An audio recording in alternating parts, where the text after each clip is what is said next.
Welcome. You have entered the realm of 1111 Talk Radio. Your host is Simran. It's time to discover your own language with the universe. Empower yourself, broaden your mind, open your heart, and discover who you are. Now, here's your host, Simran. Welcome to another edition of 1111 Talk Radio. I'm excited to have you here, and I'm hoping that we will dip and dive into a luscious conversation, one that is poetic, because we are all living poetry. And life definitely can become our muse. It certainly does end up being our musing and is oftentimes quite amusing depending on the experience that is going on. Life can also hold a lot of heavy moments, and when we live from the neck up, we tend to stay in that range of confusion and conflict and trying to understand. We stay in those places of control and maneuvering and trying to make sense of things. But if we allow ourselves to drop below the neck, to deepen into the heart, and to even go further into the soul, there are whispers, there are messages, and there is a truth and a peace that can be found. It doesn't necessarily eliminate the messiness of being human, but it does reveal the beauty that exists alongside of it. It's often as if we tap into our body, we look further down into the heart, and we begin to see the many tiny fissures and fractures that exist there from the passage of time, through experience, through expressions that have gone high and expressions that have gone low. And yet if we look really, really carefully, we discover that those tiny cracks are laden with gold. They have a wisdom, they have a beauty, and they are calling for us to excavate the golden nature that we are.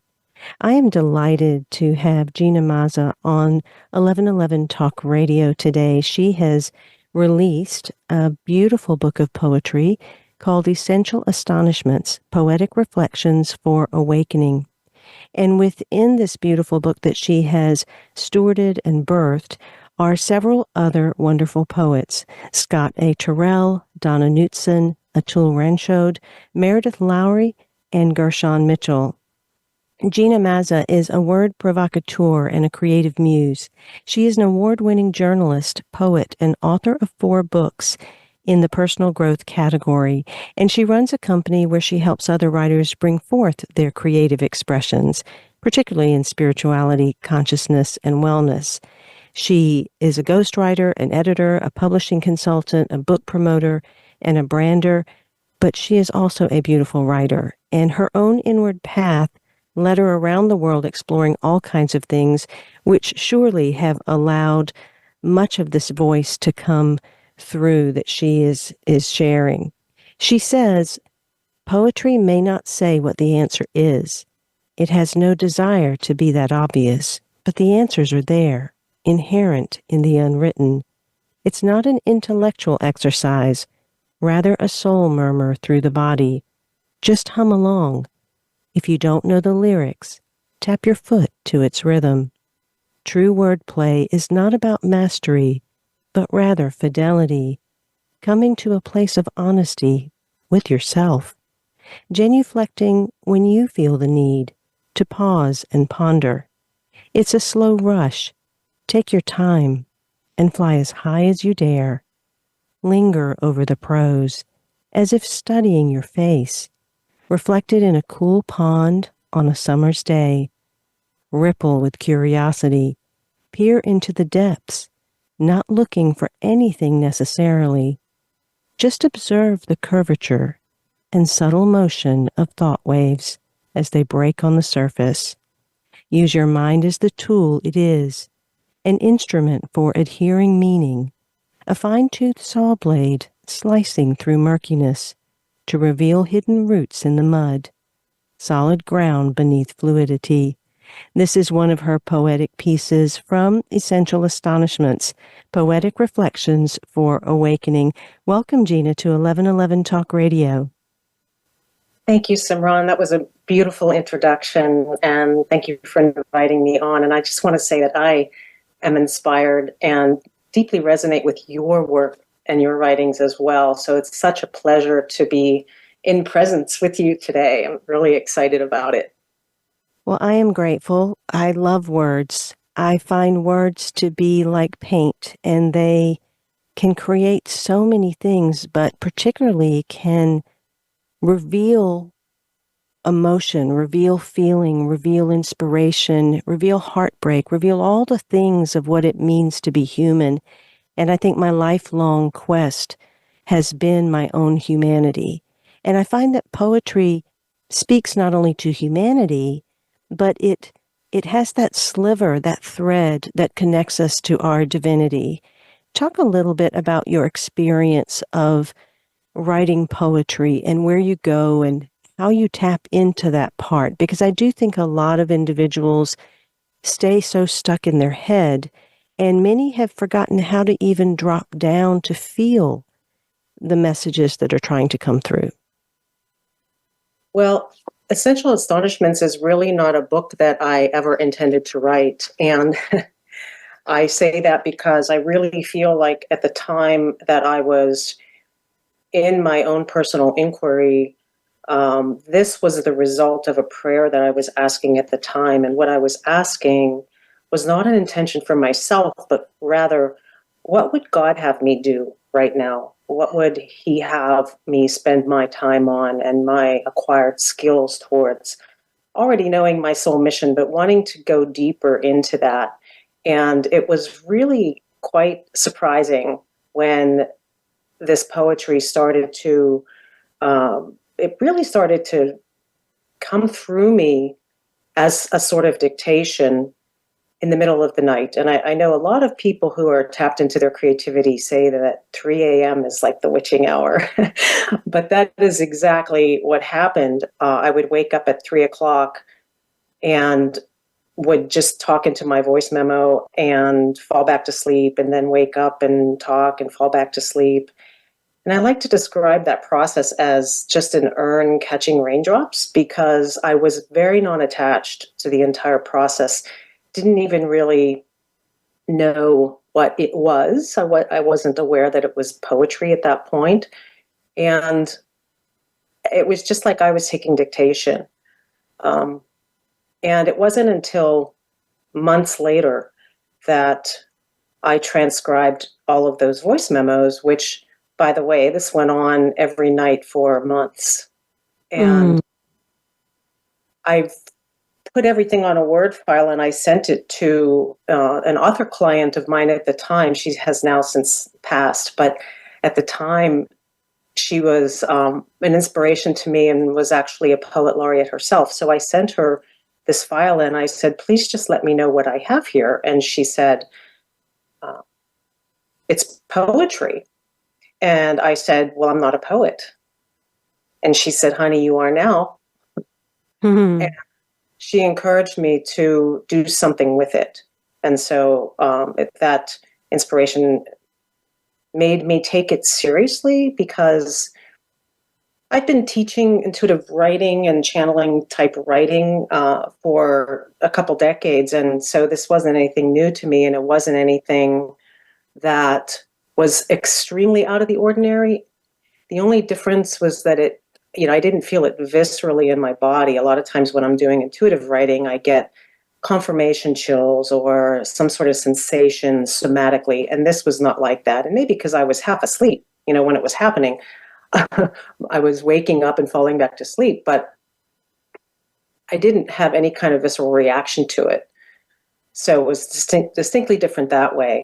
But once I actually took it seriously and read through everything that I had accumulated, I could see very easily how it broke apart into what eventually became a book of poetry. I love how you open the book, and there's a poem that's, I did it all for love. And it says, It is my hope that you will like this creation that I've created, God must have said, and that one day you will understand my motivation. I did it all for love. That is why any hate revolution leads nowhere but in the wrong direction. It defies my intention, and that disappoints me more than anything else I can imagine.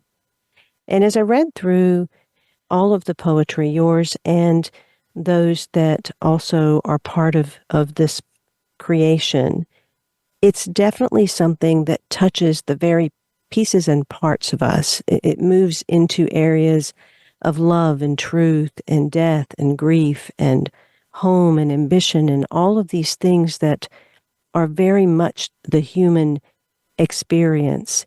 And I think that's the beauty of poetry. It gives words to people that sometimes they don't have the words for, but lets them have the confirmation, the feeling, or the sprinkling of truth, or the raindrops in the urn, as you said, that allow them to feel seen in a way and heard. And that's what I felt as I read through the various poetry. Yeah, that's probably the greatest outcome I could wish and dream for, is when someone says, it feels like you're speaking directly to me. And I think what people mean when they say that is that it is touching their soul. It's not necessarily touching the intellect. It's sort of bypassing the rational mind and going into a deeper space where we know our own truth, even if we haven't revealed it to anyone, even to ourselves. I think that poetry is just really powerful that way, because it is using this apparatus of words, which we need as human beings. We need a language, but it's condensing it down into these nuggets of wisdom that really touch us on a deep level, and at the same time can enter us, because we are in this age where there's so much information being, we're bombarded with information all the time. And so this particular genre of poetry, mystic poetry, which is short, there's not, you can read one line and it can sit with you for the entire day, and it can really transform you, or help you resolve a problem, or help you enter a difficult conversation with a loved one. I mean, it has that power. It really is medicine. I think that mystic poetry is definitely along the realm of a form of medicine, I guess, is the word, that we ingest and are able to allow it to dissolve into us like a medicine would, and heal us. I mean, ultimately, that's what it does. That's very much how I describe my latest trilogy, because so much of it came in the way that yours has entered into the world as well.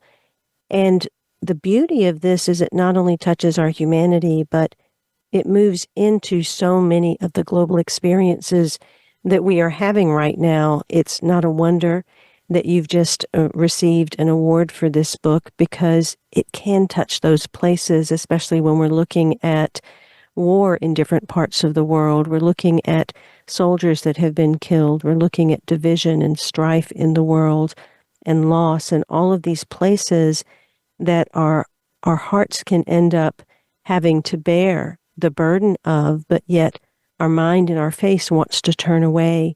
And so to me, poetry is that medicine.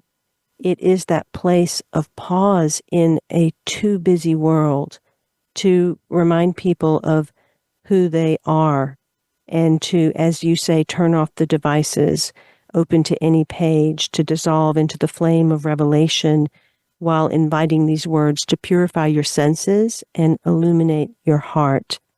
And that's a really powerful place to be. I'd love to touch on one of the themes in one of the poems, and the lines were, "These days I look for simplicity, like the rain or words of grace and mercy in poetry and scriptures, the sounds of children." Simplicity is a very powerful word, and it's a place that I think our souls are craving us to go in this great world of complexity, Talk a little bit about simplicity from that spirituality and consciousness place and how that became applied as you ventured past the channeling of this information into creating something that could go out in the world, but not letting the patterns, the behaviors, the professional you, the worker you, get involved and really let this come through in its purest form. Well, simplicity is a really big word in terms of this project and in terms of where we're at in the world in general, because I do feel like we are besieged by life sometimes. We need to pause, as you said in the introduction, and really step back and ask. And I guess that's where the title came from too, is like asking what is really essential. So it's this process of like shriving away all of the dross that we pick up as we go through life, on a daily basis. And certainly the media and what's happening in the world is a big part of that as well. You know, we're fed these narratives that keep us in fear. It's kind of like fuel that's put in our gas tank, and we run on that. And we need to step back and understand that no, that's not real. That's not really the real reality. It's that inner connection that allows us to really step back and go, okay, what is really happening here? What is important and what is not important? And what do I believe versus what I'm being told to believe? So that inner connection to source and to ourselves, that our own God self, is, I think, the most essential thing that we can draw on, especially in these times. And you don't really get to that unless you simplify. Unless, and I'm not talking about cleaning out your closet in your house, although that can be part of it too. I'm talking about really distilling down to your own essence of what is important to you, and being able to connect in with that inner voice, which is the voice of God inside of us. So it's becoming really intimate with your own process. And again, we need to actively pursue that through meditation or taking walks in nature or journaling or sitting and talking with a loved one, whatever that might be for you. It doesn't have to cost anything. You don't have to go anywhere to do these things, but to have these pauses in our day that allow us to recenter and again reconnect back in with that sense of preciousness about the reverence of life, basically. And to me, that is the simplification process. It's also, from the spiritual perspective, a distilling down of the self, like a dissolution almost of the self, like stepping away from the ego and seeing that while that's a useful tool for us as humans, that's not really real either. It's being able to just expand beyond that and see the largesse of life, being able to see everything, not just what we want to see or what our ego tells us to see. And so again, poetry is a very effective means for stepping back and doing that. It can be your meditation, simply in the morning, opening a book and reading a couple lines from a poem. It can really set your day on a better course. Yeah, to be astonished. You say astonishment is the quintessence of life fully expressed, yet it is something we cannot will ourselves to feel, and that this is where poetry, the epitome of wordplay, steps in and suspends us above the daily drift of ordinariness and alights that spark of awe. And I think that's very evident in a couple of lines of your poem, Speak Only of Splendor, where you write, "Behold in your heart an appreciation for every living thing. That is the way of saints and sages, both of which you are." And we are in this time where we do have to rise above the murkiness of not only the world of darkness, but even our own shadows. Although those must be embraced and loved, we must come up for air. And it is that divine air, it is that rapture, it is that incandescence that we must allow ourselves to inhale before we dip back down into being of the world again. So I very much see how you weave this story throughout the entire book and between the various contributors about life, about love, about the human experience, about rising higher, about embracing the global condition, and yet finding our humanity within that.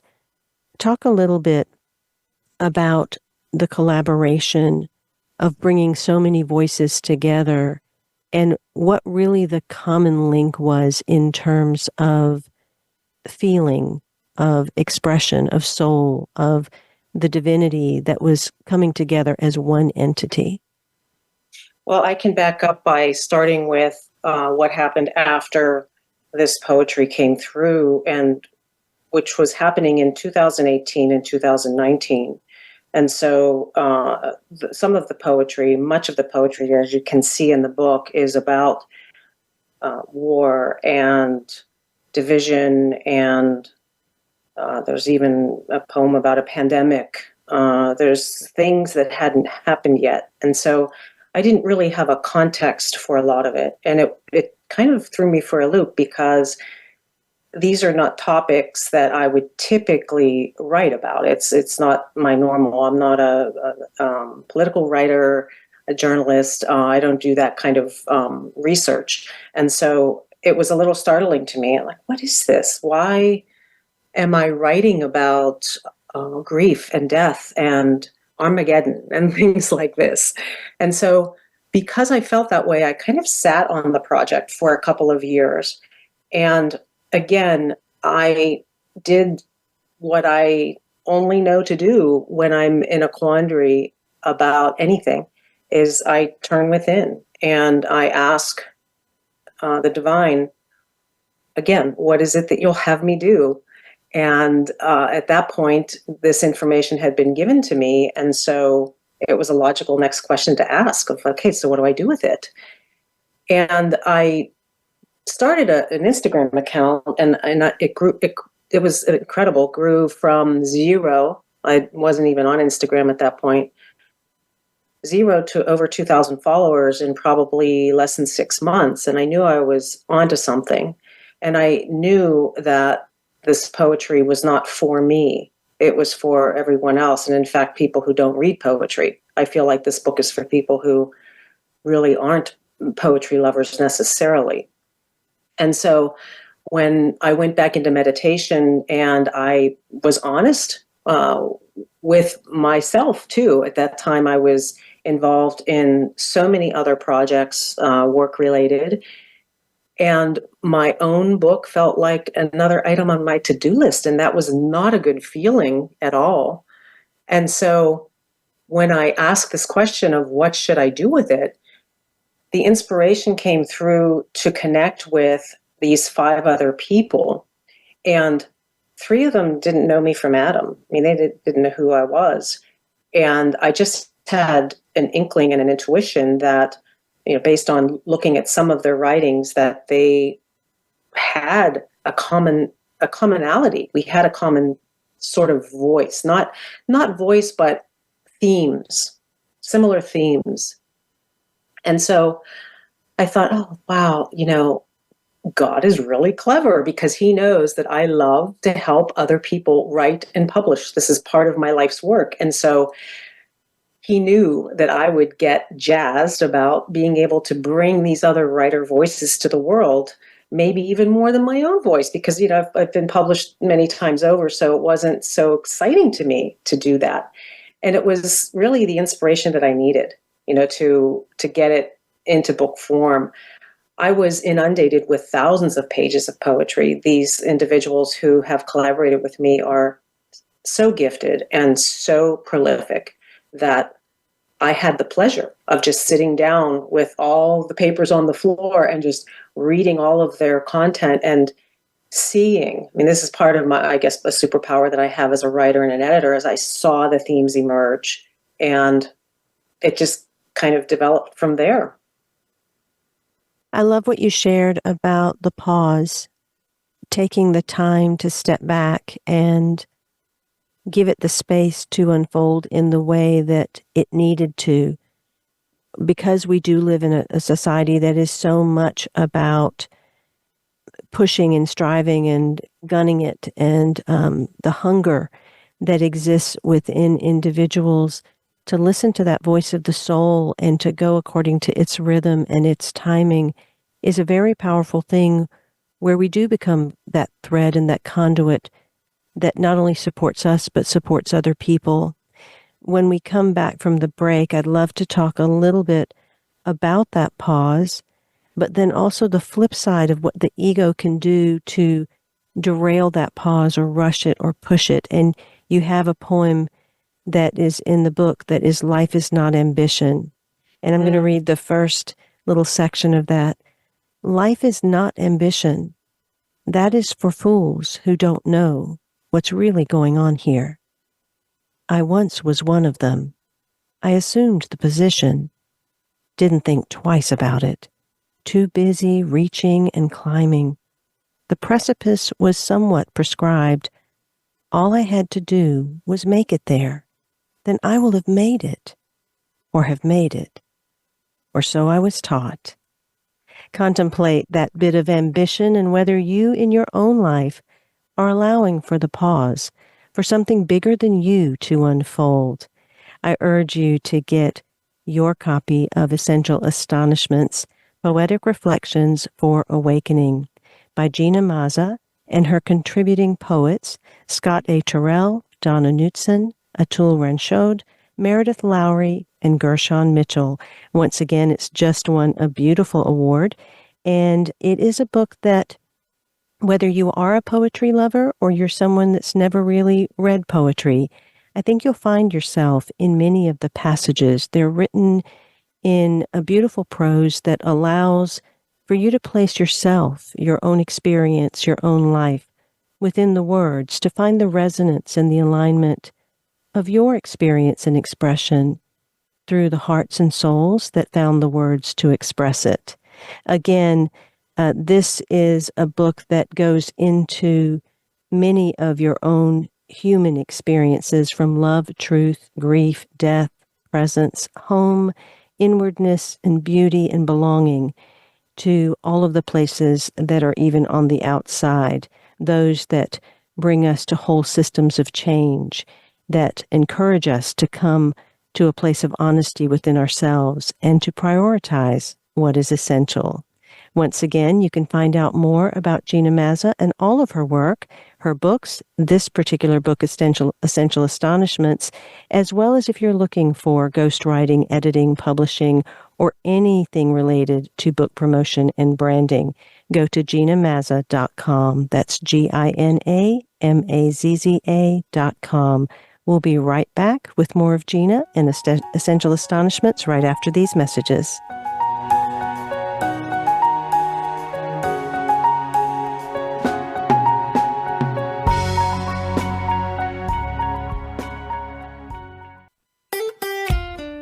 Follow Voice America at Facebook.com/Voice America for juicy updates from your favorite radio shows and podcasts.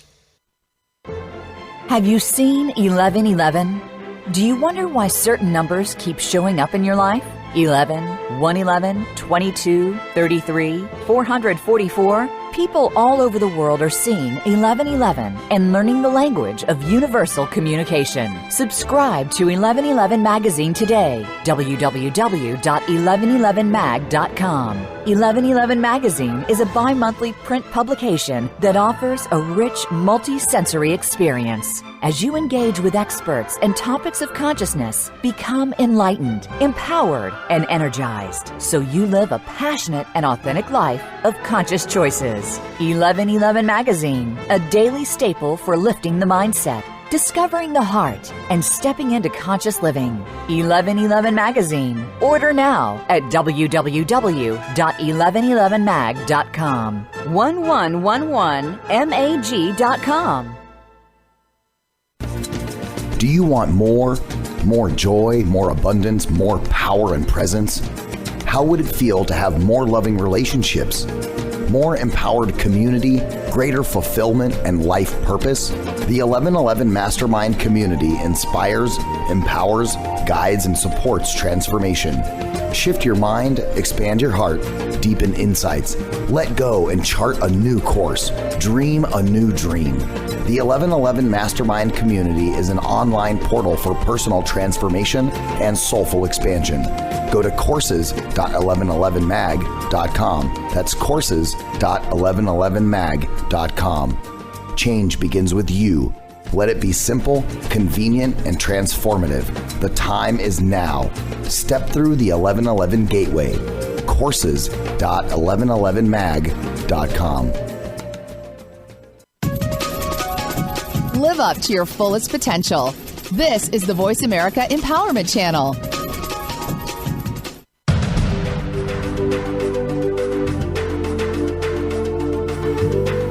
You are listening to 1111 Talk Radio. Simran is an award-winning author, publisher of 1111 Magazine, powerful speaker of wisdom, and a life mentor. Find out more at IamSimran.com. Now, back to 1111 Talk Radio. Welcome back. And before we get back to Gina Mazza and Essential Astonishments, I want to mention a couple of beautiful audiobooks that I have just narrated that would be wonderful downloads for you. One is The 12 Steps of Forgiveness by Paul Ferrini. He is one of my favorite authors. And this is definitely a book that will support you and yet also support our world. Forgiveness is such a powerful tool. And when we truly understand it and we take the steps for it, we free ourselves and we free the world. Another is Undaunted by Carolyn Baker.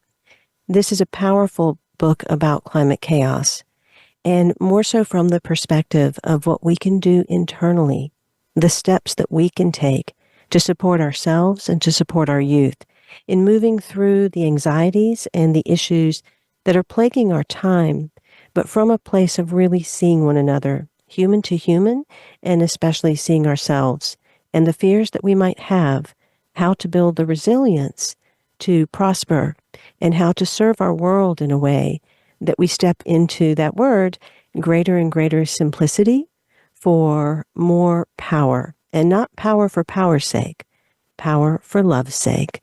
So definitely check those out, along with Leaving Faith, Finding Meaning, a beautiful memoir, and also my book, Conversations with the Universe, and Signs are both on Audible as well. So check those out. My guest today is Gina Mazza, and she is definitely someone who knows so much about writing and book editing, ghostwriting, and all of that. And it is what she does to support many individuals in birthing their projects into the world, into getting them to their highest expression so they really speak to the audience that is calling to them. And she has released a recent book with collaboration of some other poets that is titled Essential Astonishment. I want to share with you a poem of hers called Risk Being Torn to Pieces. If the truth is too bright, turn your back to the sun. Let it cast your shadow self so you can face it, not run from it. You can't anyway. It will follow you everywhere. Trust yourself on this. Faith forward and look with a heart to see. No one need watch, just walk on. Go into the cavern you most fear about yourself and greet the lion. Risk being torn to pieces. It's going to be okay. I think that's the place in the world we need to embrace at this moment. Oh, to be astonished. I want to talk a little bit about ambition. As we closed out that last segment, we talked a little bit about ambition. And so often when we are striving for something and we are in that ambitious nature, we don't leave space to be astonished. So I'd love to hear a little bit more about releasing that ambition and moving into a space where you were open to being astonished and what that really means for you. Well, I love that you read that particular poem, because I do feel that the best thing that we can each do for humanity in general is to work on our own development of our own awareness and our own connection to ultimate truth. I think it's more important than ever that we do that. And yeah, astonishment to me is, I can say that it sort of started when I was early on in my writer path, and I discovered some of the ecstatic poets and was reading deeply into Rumi and Mirabai and, the typical Dead Poet Society. And I realized that there was this ability for words to sort of lift me to a higher space, not just creatively in my own writing, but just in my day. And I was having that experience as well with certain books that I read. I was really into, and actually when he was still on Earth, he was one of my mentors, but Dr. David Hawkins, who wrote Power versus Force and many other books. And I remember having this experience of just reading the words and being astonished that, first of all, that he was talking about these topics, and second of all, that he was reiterating what was happening to me personally on my spiritual progression, what was happening on my path, when voices around me maybe were telling me that I was crazy, right? But this is so powerful. And one of the inspirations that I took was from the German poet Rilke. In his book, Letters to a Young Poet, he talks about being patient towards all that is unsolved in your heart and just living the questions. So it's not answering them, because if you answer them, you're not able to live them out. But the point, as he said, and which I really resonated with and still do, is that the point is to live everything, to live the questions now, to love the questions, and to be astonished by every little thing that happens, be an appreciation for what happens. Like you said earlier, not just the good stuff, but the shadow, the dark, being able to step into, as that poem that you just read speaks to, being able to step into the cavern of your own darkness and face the lion and know that you might be torn to pieces, but it's okay, because you will really just be leaving behind or letting go parts of yourself that just aren't necessary anymore, because life is about evolution. It's about always being open to the next thing. Now, having said that, it's not to be confused with ego or ambition, which is more outward facing. That's more of how we are in the world and how people perceive us and what we're known as or known by, our titles or our successes. And all of that is okay. But if it's to the exclusion of not looking at things that are more unpleasant to look at or are more, we've become comfortable in certain things, and so we don't want them to change, then it becomes problematic. And I think that that's a big part of what's happening in our world right now is, we've become sort of distanced from each other to the point where we're polarized because we're looking at something one way or the other. And everybody wants what they want. So there's a balance that I think we need to have where, again, as you mentioned before the break, to have these pauses where we step back and go, what is it that we really do want? And one of the poems in the book speaks to that as well, is what is it that we want? We're creating it. And so let's be mindful of what we're putting our attention on, what we're putting our focus on, and what the outcome of it is going to be and why. Like, why do we want it? So I don't know if that answers the question, but... That was beautiful. And I think that, speaking to that lion in the cave, we all must face that part of us. I think it's part of our softening. We don't really know that we're touching the heart until we touch its softest, most tender and bruised places. And myself being someone that has written quite a bit, it's always been toward that softening. It's wanting to touch the heart. It's wanting to go deeper. And I find that I have a writing that I have done what you've done. I've paused and kind of stood back and looked at it from a distance, not in a way to try to create it, but to really wait for it to invite me in, to honor it, to hold it so sacredly. And yet at the same time, there's this feeling of being terrified to write what it wants me to write. And you write a poem called What is Home? And there are some lines in there that are so lovely. What is home but a sacred altar upon which to lay your head, where all things make sense? There's no true refuge from this world, but there is the pious assemblage of a place that gives us rest. And then you go on later in the poem to say, home in all your humility, thank you for welcoming me. I prostrate myself at your threshold. And there is this place of home where we have to finally lay ourselves bare and come to the altar in our full innocence and in our full vulnerability. But so often for individuals, that can be so fearful to find the words to say something that oftentimes there's so much feeling that you don't know if you can put it into words. Did you come across that experience as you were putting any of this together, or find that that's a place, an entryway and a doorway for why many people move into poetry?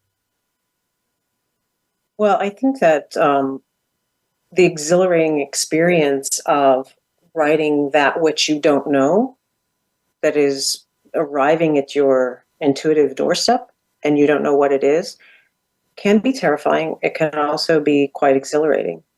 And I think it is important to know what our sort of end game is with that, because I think that's where we get tripped up. So, for example, if, and I deal with this all the time with writers that come to me and they say, I'm writing a book, but I'm really afraid to go here or go there or mention this person or talk about that experience.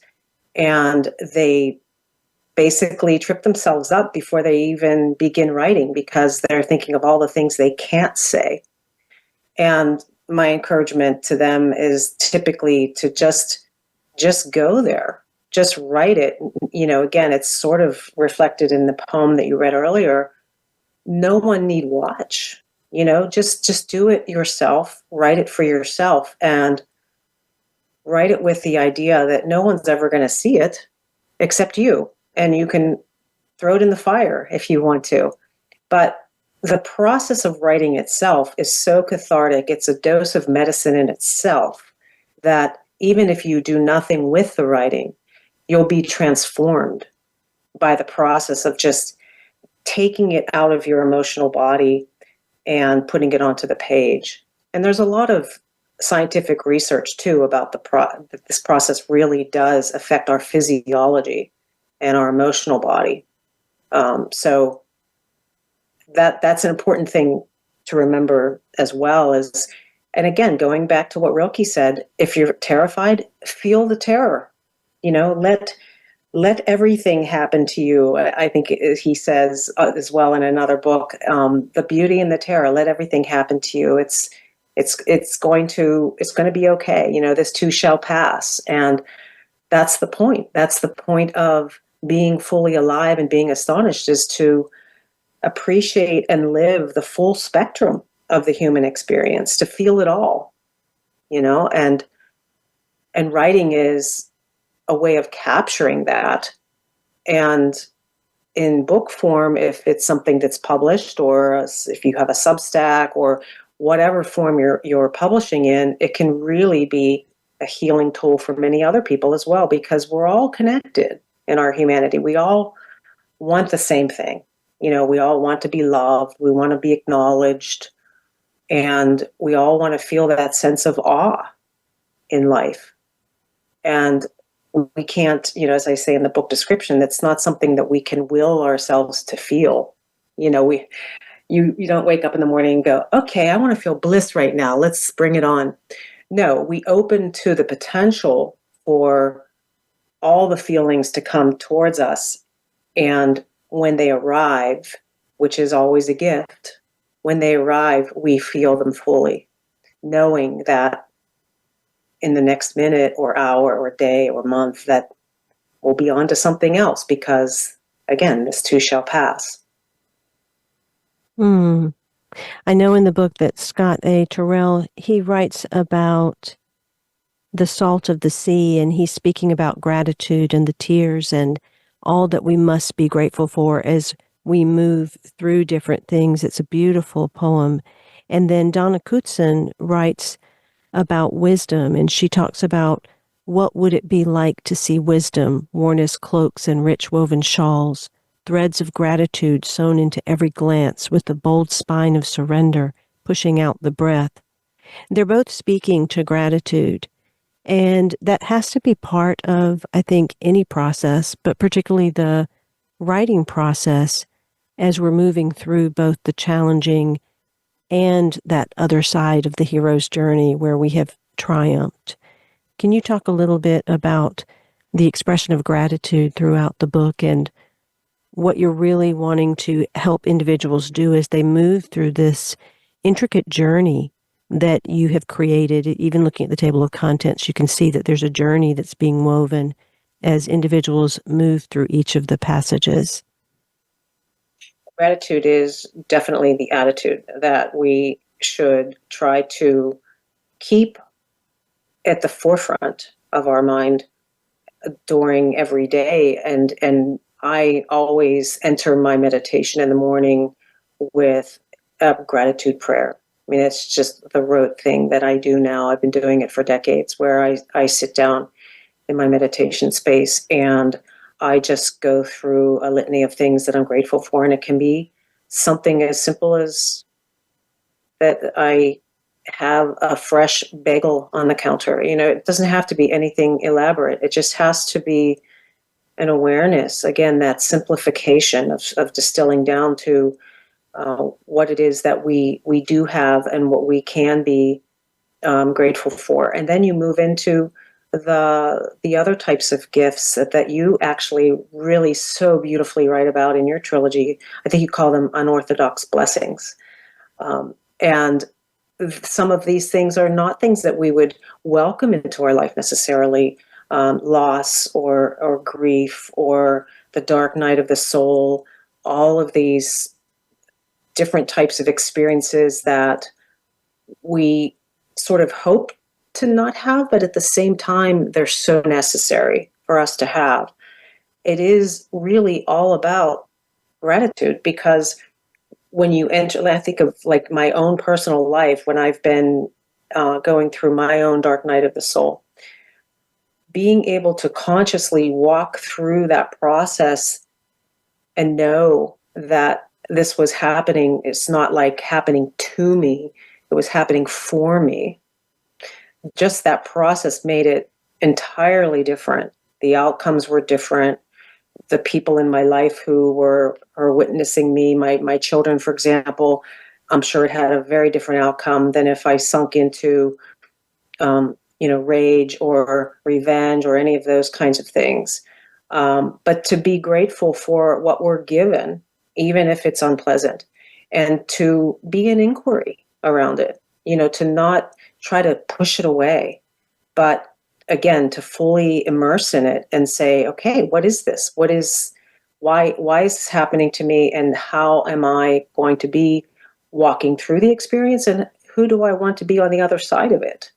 And I think gratitude is the gateway, that gets us from those lower emotions of anxiety or anger to a place of just acceptance, acceptance for what is. And that is what brings peace in the heart and peace on the planet, really. There's a series of poems by Atul Ranchod, and he speaks a lot to, I think, the dark sphere of many experiences that are occurring globally. He says, incumbent on each of us is to break free from the shackles of concepts and ideologies that no longer serve our inner awakening. And there is a part of us that, although we have to embrace and allow the external experiences that are taking place to crack us open, to find our own compassion, our love, our gratitude, our celebration, our depths and our heights, there's also this invitation to turn more and more within and find the highest place in us through traveling that road of darkness. Talk a little bit about some of the social themes or the global themes that are in the book that seemed to be touched upon by multiple of the poets. Well, I do think that the cracks are where the light gets in, and every poet in this book has had their own dark night of the soul. I think that's why I was called to reach out to them, and if you heard their stories, you would be amazed, in some cases, that they're even still here on the planet. But they move through it and so eloquently open to inspiration. And again, some of them were writing already and some of them weren't at all. But again, you mentioned terror. I think that probably Scott was at first terrified when he started writing the poetry that was coming through him. And he's an older gentleman who's an engineer, a mechanic. And it was a very different kind of thing for him to happen in his life. But it was the thing that was meant to happen for him. And so everybody in the book is basically writing about things that they've dealt with personally. The poetry that I've included in the book was more about what is happening planetarily. And again, I kind of resisted this at first because I didn't want to talk about these things, and in some cases didn't even know what they were. Again, like I said, the pandemic hadn't happened yet, so I didn't know what it was even referring to at that point. But the themes are really about, how do we move beyond this polarization that we've gotten ourselves into? And in fact, we're the only ones who can get us through it and out the other side of it. We created it. We can uncreate it. We can dissolve it and evolve into something other than how we're doing things now. And I really do feel like the poems speak to what's happening with our humanity right now, that we are in this, what I call a cauldron, a massive cauldron of reconstruction.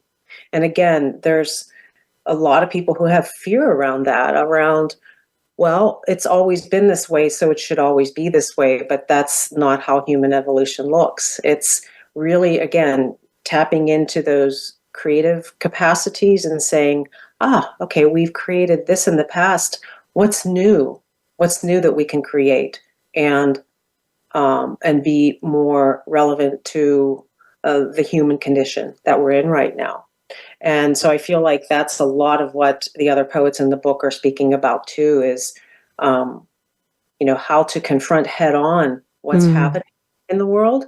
And at the same time, again, have an appreciation for, okay, this is, we signed up for this on some level, on a soul level. We signed up to be here now. And so what's to be done about that? What is it? Again, what one of the poems speaks to, what is mine to do?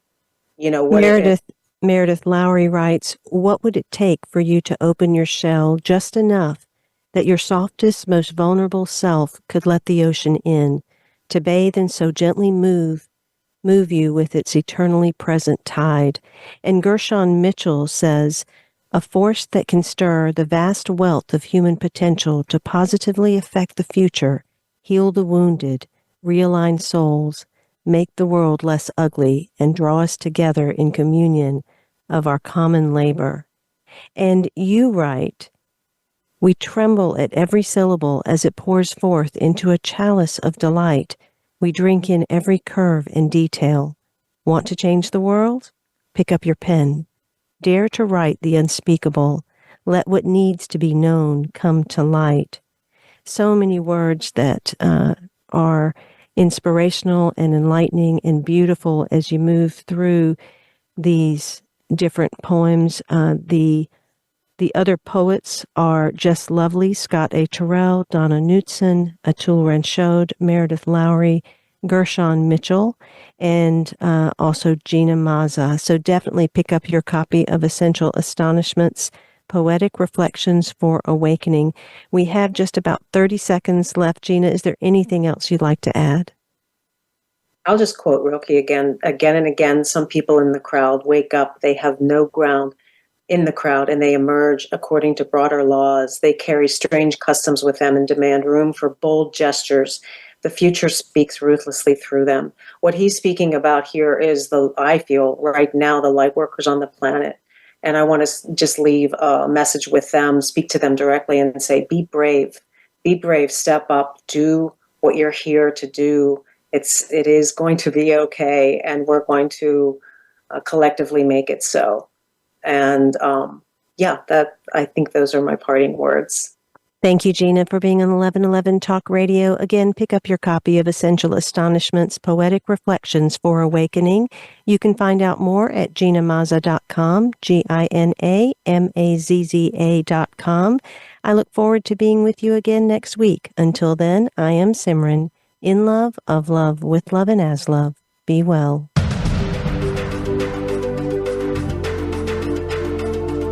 Thank you for opening your mind to a new reality, your heart to greater compassion, and your experience of aliveness with 1111 Talk Radio.